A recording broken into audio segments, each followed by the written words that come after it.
episode of Sales Pipeline Radio. I'm your host, Matt Heinz. Thank you very much for joining us today. Excited to be here. First day of September, beginning of the fall. College football is back. It's just a wonderful time. This begins the last 4 months of the year, and this is my favorite. This is my favorite season.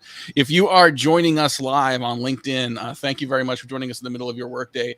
If you are joining us live, you have a chance to be part of the show. If you have a question for our guest today, if you have a comment, a rebuttal, a disagreement, anything that you want to contribute, we would love to hear from you. Please put that in the comments and you might be part of the show, and we'll bring you in. If you are listening or watching on demand, thank you very much for doing so. We try to keep these tight, 15-20 minutes, and talk about some of the best new ideas and insights around B2B sales and marketing. So thank you very much for downloading, subscribing in every episode of this podcast, perhaps 5+ years, and then moving forward on demand at salesPipelineRadio.com. Very excited to have with us today. There's a reason he's wearing a headband, and we're going to get to this. He's the SVP of Sales Excellence at Mediafly, and he will not see this because he really is a very humble guy. He's the smartest guy in most rooms, and I've learned a ton from him about sales intelligence over the years. Steve Richard, thanks for joining us today. Geez, thanks for that. Although that makes me feel awkward, but I don't just sweat a lot, by the way. No, he doesn't. So just real quick, if you are watching this, that you see Steve is wearing a headband. And if you follow Steve online, which I highly recommend you do, he does a lot of videos with himself in a headband. And this is not a shtick. This is not sort of some broetry version of a video. He literally is out running. And I don't know how many of the rest of you, like you're in and running, you're in the shower, you get ideas. He will stop running and record a video. So usually he's in his headband. Even though I have no hair, I probably need one of those because I sweat like a maniac when I'm working out. I think it would defeat the purpose of a bald guy wears a headband. I don't know. But anyway, that is the purpose behind the headband. And I joked earlier this week. I said, you have to show up with the headband. It's part of your brand now. And you did. I'm very impressed. Yeah, I'll take it off now. But for everybody at home, there you go. So tip of the day on LinkedIn. If you connect with me on LinkedIn or follow, you'll get free sales tips almost every day. I slacked today. I got lazy. That's all right. Well, thank you for coming on, Brand. And I miss seeing you out on the circuit, and we used to get to see each other at some of the CEB events and other places. And you're always on top of what's happening in sales and inside sales, training and coaching. Like you've founded and run and sold a number of businesses in the area of AI and data, and that's how you end up at Mediafly as well. So definitely looking forward to just hearing, and I'll just give you the floor. Like, what is, as we're in the middle here of 2022, been an interesting year, lots of things going on. What are you seeing and hearing relative to sort of training, coaching, and intelligence today? Yeah, got to look at sales productivity now. You can't just hire more people, hire a way out of the challenges when there's hiring freezes and those kinds of things. So venture capitalists and private equity groups just doing like a spreadsheet equation, just hire more salespeople and we're going to get this much more revenue. That doesn't work anymore. So people are really focused on training, which is teaching people something new, coaching, getting the people to do it.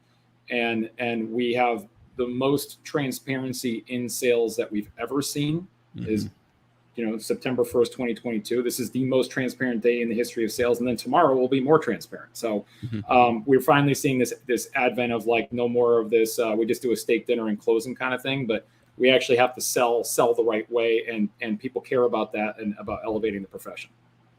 So I agree with you that we continue to see more and more transparency. At the same time, I think that you hear this concept of dark social and the things that are happening that we're not tracking today. I think those are both real things. So how do you think about this increase to transparency, accountability, and then how to still lean in on those things that may not be perfectly tracked, but can drive impact and performance?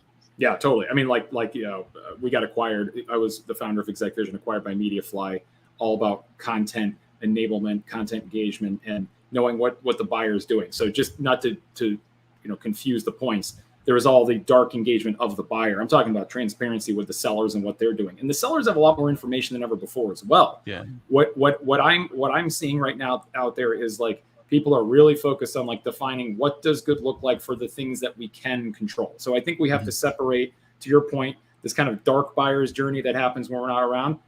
There are a lot more things you can control than we give ourselves credit for. We have a lot more information in sales and marketing than we give ourselves credit for. So let's start with just what can we control?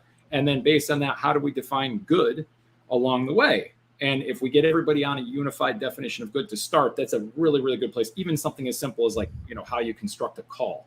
What is it? Everyone talks about discovery. So Matt, every week I'm asking sales and marketing leaders, like, what's the one thing you want your reps doing better? Discovery pops out almost every time. Well, what does that mean to you? Because you might be in a company where you have, 7 different sales managers that all have a different definition of discovery. What does that look like? And then how can we optimize it so we can control as much as we can control? Mm-hmm. Yeah, I think the this concept of the information that we now have available that we didn't have before, some of it through artificial intelligence, some of it through sort of intent signals in other places, it really is helping people answer more accurately the question. I'm a marketing guy, I'm not a sales guy, but I feel like since I've known you and worked with sales leaders, big question for many salespeople is like, who do I call next and why? Right. And so this new layer of intelligence really is a sea change in terms of helping reps, whether you're an SDR or an AE and following up on deals, to know where to spend your time. And that's a huge component of productivity. Can you give a couple examples of sort of where that is particularly useful for sales organizations today?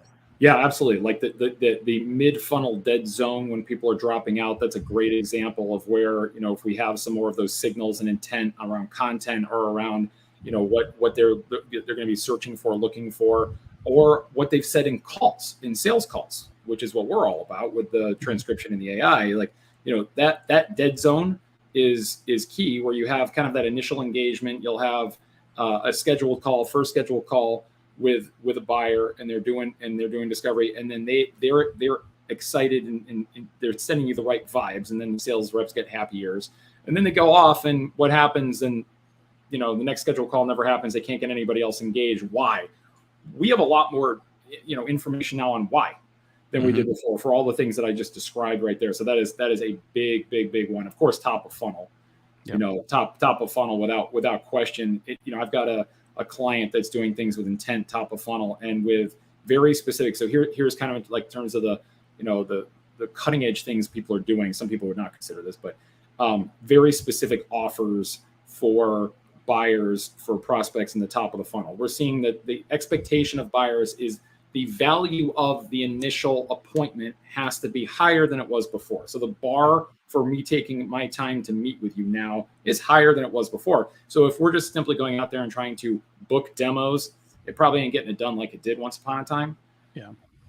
Yeah, I agree with that. We're talking today on Sales Pipeline Radio with Steve Richard. He's the SVP of Sales Intelligence at Mediafly.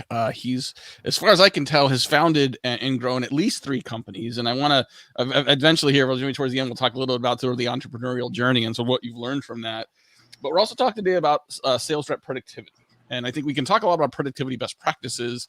What can you share to help companies see and identify productivity drains? What are some of the biggest culprits of keeping sales reps from being more productive in their role? I'm going to give you something bizarre you wouldn't expect me to say. Lack of cohesive culture, given the fact that so many people are partially remote, fully remote, some in the office, some out of the office. That's tough, because if we're all rowing the canoe in the same boat, in the same direction, it's a powerful force. But if we've got people that, Tuesdays and Thursdays, these people come in and these people come in Wednesdays and Saturday or Fridays, it's like, it's really hard to have that cohesiveness of everyone being in the boat, rowing in the same direction. And that's especially pronounced for people who are doing like outbound stuff, or maybe like a more transactional sales process. So that is a big barrier these days, is like, you used to have that organic interaction on the sales floor. Yeah. That's gone, even for people who are going back in the office, because when they go back in the office, they've socially distanced them and everything. It's like, you might as well be at home. You're not really getting that experience. Right. Let's dig into that a little bit. That's a really fascinating answer to that question. As a lot of companies now sort of are going more hybrid, more work from home, less like 5 days a week in the office. How is that impacting positively and negatively sales departments and cultures? How are the best companies leading through that and still seeing performance? Yeah. Look, if you have an experienced 10-year account executive, it's probably going to look a little bit different as we're going through this. But what I'm seeing right now is that people are doing the best they can with the online interactions they have and everything. But I'm seeing people go back to, this goes back to the transparency point of, like, we have to have an environment where we feel safe to fail. We have to have an environment where we feel safe to be vulnerable and to say, I don't have all the answers. And we're going to look at sales metrics in a group setting or in a team setting, like Zoom or Microsoft Teams, or we're going to play call recording as a group, and then we're going to score it, individually to see how we calibrate. These are things that, historically, I only started that exec vision back in 2015. If you said, hey, we're going to have group call scoring calibration sessions, we're using a scorecard of like 5-9 questions, and we're going to do it all over Zoom, I'd be like, I don't think that's going to ever happen, or maybe in like 20, 30 years. It's happening right now. Yeah.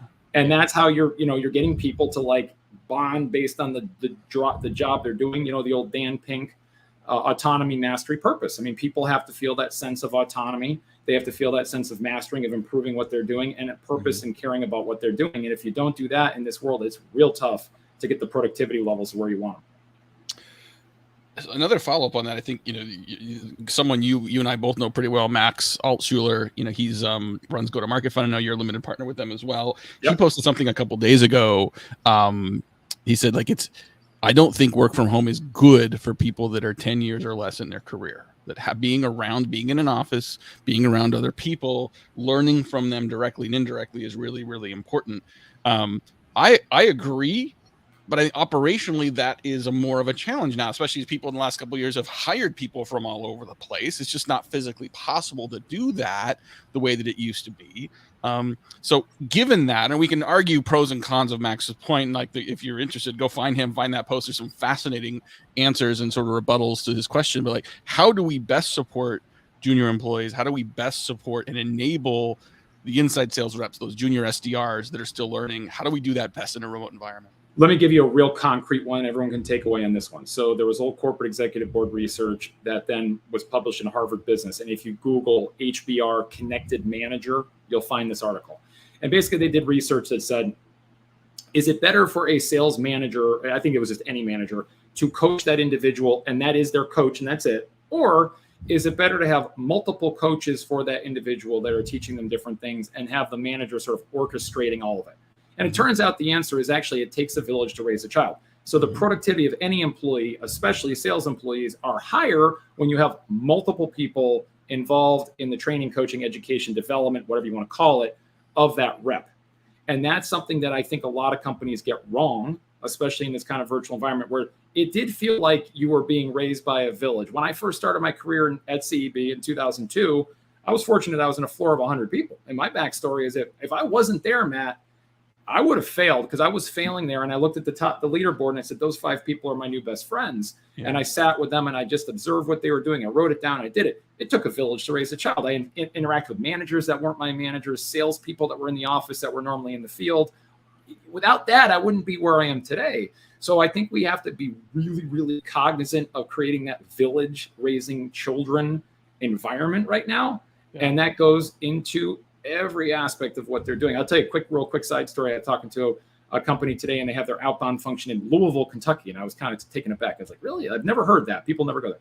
And then I at the end of it, they were like, yeah, I saw this really high performing outbound SDR team one time. And, they would have a drink after the day in the bar in the basement, and everyone had that camaraderie and everything. He goes, I go to Louisville and I go like, hey, everyone, like it's a round on me. Come on, let's go. And they all go, well, yeah, but my commute's so long. So they're even in the office, but they're like, yeah, but my commute's so long.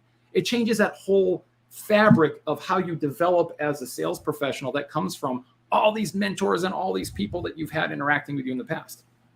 So if I'm hearing you right, like what used to sort of somewhat happen naturally, organically, maybe kind of osmosis, we now have to be very much more intentional about. We're going, we have to really have a dedicated process and system. We can still enable people, we can still train people, we can still create community and culture. And you mentioned earlier sort of culture and cohesiveness. Right. So you're saying we can do that. We just have to be way more intentional and prescriptive in how we do it. That's it. And if I go to people and ask a simple question, what's the coaching plan for the rep?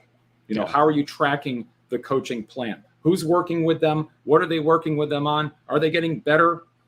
And they go, I don't know. And these, by the way, are a lot of people who have conversation intelligence technologies or pipeline analytics technologies like Mediafly sells or other companies sell, right? They have a lot of that data and information, but what they don't have is a way of pulling it together to actually get Johnny and Susie better. Yeah, boy, there's a lot of directions we can take this, but I love this discussion. I want to watch time and be cognizant of your time and sort of wrap this up in a minute. But shift gears to talk about starting and running a business. You've started and run at least 3 that I can tell. I don't know whether you are done. I think people that are sort of geared like you probably never done doing that. I always think somewhere in your headband videos, probably the kernel of the next one. But I think there's a difference between having an idea and then going and executing on that, right? Like everyone's got ideas, but like the actual execution of that, I think, is what separates successful entrepreneurs from those that just have ideas. For people that are listening, that may be the next Steve Richard, that may be the next entrepreneur to sort of take their idea, out and really grow it. What is some advice you would give people based on your experience so far? One, be honest with yourselves about what you know more about relative to other people. And then focus on that. It's got to be something you care about. 2, just do it. It's like Nike, just do it. Like David and I, when we founded Foresight, our appointment setting business, there was no business plan.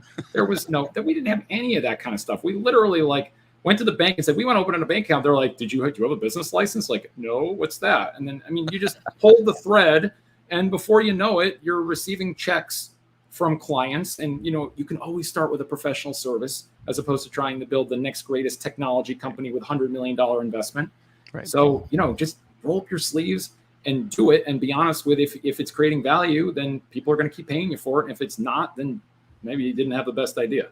Yeah, I think I love that advice. And just to double down on it, I started my business 14 years ago, and I still tell people today, if I would have waited until I was ready, like there's 3 things in my life, at least, that if I would have waited till I was ready, I never would have done: get married, have kids, start a business. And I've told my wife this, like, I'm still not ready for any of those things. The amount of mistakes I've made along the way is unbelievable, but you also learn a ton from other people that you can show other folks that are out there. And Matt, going back to your backstory, because you and I met all those years ago, you were doing webinars and podcasts and content before it was cool, before anybody even kind of knew what it was, because you were just following your own personal heart of like, you're good at this shit. That's what it comes down to. Well, I think it was also just, I tell people all the time, whether they want to be an entrepreneur or they're just like early in their career, it's just start keeping a paper trail of how you think. Like, don't worry about LinkedIn algorithms. Don't worry about broetry. Don't worry about clicks and likes. Just start building a track record of how you think. And by doing that, not only does that hone your thinking and help other people see how you're thinking, it also helps you become a better communicator. You write more, you speak more, you do more podcasts, you do more videos. Eventually you start getting, you hone your message, you hone your approach. It helps you hone your ideas. And I think that's another place. You triggered a secret, Matt, that I've actually never told anybody. I've literally never told anybody this before. My little tips of the day on LinkedIn, I actually do them more for selfish reasons than for any others, because now I have a really good documentation trail. And actually, the way that came about is hilarious, because I had Foresight and then Funnel Clarity, and then now, Exec Vision, sell to Mediafly. All my content over the years, marketers would take my blogs down that were really popular and performing well. And I got frustrated by that. So now I just want to have it all in one place. And the quickest and dirtiest way I can figure to do that is when I'm running, pulling out LinkedIn mobile app on my phone, which is free. I don't have any editing or anything. It literally takes me 10 minutes to post at the most. And now I've got that idea out there in the future. And there's so many times I'm scrolling through my own post to go, aha, there is the one that I need to share with somebody, because it's going to help them. Right. It's raw, authentic. I think if you take more time to sort of polish it, would it make the idea better, or would it mean you're publishing less because it takes you more time, as opposed to snippets of your ideas that, really all you're doing, all any of us are doing with our content is trying to inspire people to customize that to their situation. I don't have all the answers for me, let alone other people. But if this nugget helps you rethink something in your business and your life, great. You don't have to polish and edit that 1,000 times. Love it. We could keep doing this forever, but I know you probably got to get out and go on another run or something. But Steve Richard, SVP of Sales Intelligence at Mediafly. It's so great to see you and catch up with you. Thanks so much for joining us. Good seeing you, Matt. Take care, everybody. Thank you, everyone, for joining us. Appreciate everyone listening and watching. We'll see you next week at 11:30 Pacific, 2:30 Eastern. Until then, this is Matt. My name is Matt Heinz. We'll see you next week. Sales Pipeline Radio.